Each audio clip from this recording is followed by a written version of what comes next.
tinchlikmi?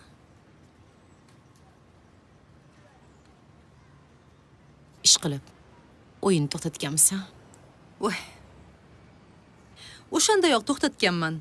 To'g'risi, o'zimning muammolarim o'zimga yetarli. Nima qilaman bu ishlar bilan shug'ullanib? Mana boshqa tashvishim yo'qmi? Ishim yo'qmi? Qiziq gapirasan-a?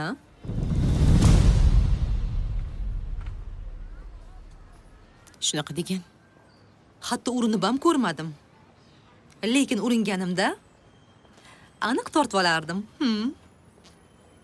Demak, meni erimni tortib olmas ekansan-da. Hayodagi gaplarni gapirmagin. Boshqa qiladigan ishim yo'qmi? Eringni boshimga uramanmi? O'zingga siylov. O'sha kuni bir hazillashkim keldi-da. Bilasan-ku,